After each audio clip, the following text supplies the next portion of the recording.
বাংলাদেশের চলচ্চিত্র ইতিহাসের সর্বকালের সেরা জনপ্রিয় ১০ জন নায়িকার মধ্যে একজন। শহর তো বটেই, গ্রাম বাংলার সাধারণ খেটে খাওয়া মানুষের কাছেও তিনি এখনও তুমুল জনপ্রিয়।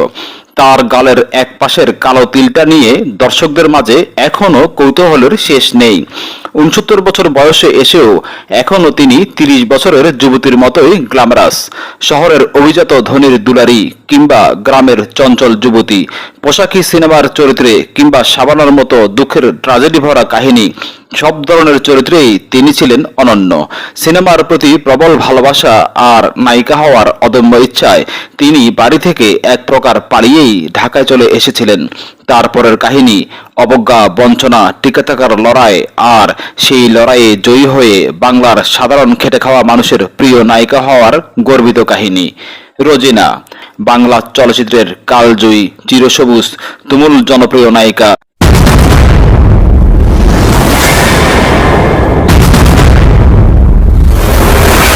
রোজিনা ১৯৫৫ সালের ২০ এপ্রিল রাজবাড়ী জেলার গোয়ালন্দে জন্মগ্রহণ করেন। তার পিতার নাম দলিল উদ্দিন, মাতার নাম খোদজা বেগম। তারা ২ ভাই ও ৪ বোন। রোজিনার পারিবারিক ডাকনাম রেনু।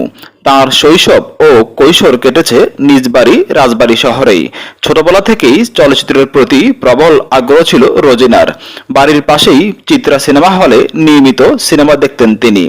আর এই সিনেমা দেখার নেশার কারণেই পড়াশোনায় বেশি এগোতে পারেননি তিনি। রোজিনা সিনেমায় অভিনয় করার মনোবাসনা নিয়ে ১৯৭২-৭৩ সালের দিকে বাড়ি থেকে এক প্রকার পালিয়েই ঢাকায় চলে আসেন। ঢাকায় এসে তিনি প্রথমে শাওন সাগর নাট্যগোষ্ঠী নামে একটি নাট্যদলে যোগ দিয়ে মঞ্চে অভিনয় করেন। সেই সময়ে কিছু বিজ্ঞাপন চিত্রেও কাজ করেন তিনি। ১৯৭৬ সালে ঢাকার পুরাতন সংসদ ভবন এলাকায় জানোয়ার ছবির শুটিং চলছিল। নায়িকা সর্বরী সেই ছবিতে অভিনয় করেছিলেন। শুটিং দেখতে আসা রোজিনাকে সে সময় একটি পাসিং শটে অভিনয়ের জন্য পরিচালক ডাক দেন।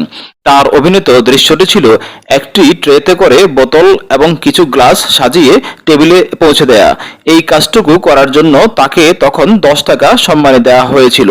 এটাই ছিল চলচ্চিত্রে কোনো দৃশ্যে রোজিনার প্রথম অভিনয় এবং সেই সাথে প্রথম সম্মানী বা পারিশ্রমিক পাওয়া।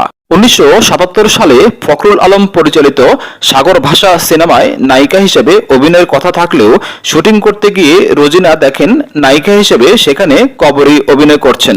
এতে তিনি প্রচণ্ড কষ্ট পান আর ওই ছবির শুটিং করা থেকে বিরত থাকেন। পরবর্তীতে তিনি এফ কবির পরিচালিত রাজমহল সিনেমায় প্রথম একক নায়িকা হিসেবে অভিনয় করেন। তখনও তিনি রোজিনা নামে পরিচিত হননি। রোজিনা নামে খ্যাতি পাওয়ার আগে তার নাম ছিল রেনু, রসনারা, শায়লা। মিটু আমার নাম ছবিতে তিনি প্রথম রোজিনা নামে পরিচিত হন। চিত্র পরিচালক মহিউদ্দিন প্রথম তার নাম পরিবর্তন করে রাখেন রোজিনা। রোজিনা ওই সময় জন্ম নিয়ন্ত্রণ পিল মায়াবরীর বিজ্ঞাপনে মডেল হয়ে বেশ আলোচিত হন। এই বিজ্ঞাপনটি তখন বাংলাদেশ টেলিভিশন ও সিনেমা হলে প্রদর্শন করা হতো। সেই সাথে তার প্রথম একক নায়িকার রাজমহল সিনেমাটিও ব্যবসায়িকভাবে দারুণ সফল হয় আর রোজিনাও গ্রাম বাংলার দর্শকদের কাছে পরিচিতি পান। তারপর একের পর এক ব্যবসা সফল ছবি উপহার দিয়ে রোজিনা হয়ে ওঠেন শাবানা, ববিতা, সুচরিতার পাশাপাশি বাংলা সিনেমার একজন সুপারহিট ও দামি নায়িকা। ১৯৯০ সাল পর্যন্ত তিনি প্রায় ২৫৫টি ছবিতে অভিনয় করেন। তার নিজস্ব অভিনয় স্বকীয়তা, স্টাইল, আবেদনময় চেহারা আর সব ধরনের চরিত্রের মিশে যাওয়ার ক্ষমতা দিয়ে তিনি সর্বস্তরের দর্শকদের প্রিয় নায়িকা হয়ে ওঠেন। ১৯৯০ সালের পর রোজিনা বাংলাদেশের চলচ্চিত্রে অনিয়মিত হয়ে পড়েন।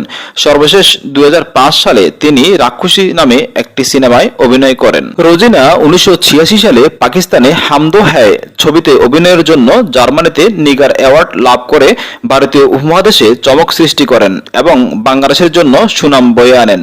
এছাড়াও রোজিনা ওই সময়ে ভারতের তুমুল জনপ্রিয় নায়ক মিঠুন চক্রবর্তী, পাকিস্তানের জনপ্রিয় নায়ক নাদিম সহ ভারতীয় উপমহাদেশের নামকরা বহু অভিনেতার বিপরীতে অভিনয় করেছেন।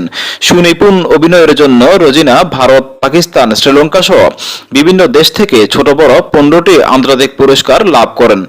রোজিনা কলকাতায় প্রায় ২০টি ব্যবসা সফল ছবিতেও নায়িকা হিসেবে অভিনয় করেন। রোজিনা মোট ৩ বার বিবাহ বন্ধনে আবদ্ধ হন। চলচ্চিত্রে আগমনের পূর্বেই তিনি প্রথম বিয়ে করেছিলেন। পরবর্তীতে ভালোবেসে বিয়ে করেন বিশিষ্ট চলচ্চিত্র প্রযোজক ফজলুর রশিদ ডালিকে। তিনি মারা যাওয়ার পর 1995 সালে লন্ডন প্রবাসী এক বাংলাদেশিকে বিয়ে করে সেখানেই থাকতে শুরু করেন। তবে সম্প্রতি রোজিনা মাঝে মাঝে দেশে আসেন। রোজিনা মোট 3 বার জাতীয় চলচ্চিত্র পুরস্কার লাভ করেন। 1980 সালে আমজাদ হোসেনের কসাই ও 1988 সালে মতিন রহমানের জীবনধারা ছবির জন্য, আর 2018 সালে অর্জন করেন চলচ্চিত্রে অসামান্য অবদানের জন্য আজীবন সম্মাননা পুরস্কার। তাছাড়াও তিনি বাচসাস পুরস্কারও অর্জন করেছিলেন। রোজিনার বাম গালে যে তিলের উপর দর্শকদের চোখ আটকে যায়, আসলে সেটা আসল তিল নয়, কিন্তু সেই আগলা তিলই রোজিনার চেহারার সৌন্দর্য বাড়িয়ে দিয়েছে আরও বহু গুণ। আর এখন রোজিনার যে ছবিটি আপনারা দেখতে পাচ্ছেন, সম্প্রতি সোশ্যাল মিডিয়ায় সেটি খুব ভাইরাল হয়েছিল। বধূ বেশে রোজিনা বসে আছেন।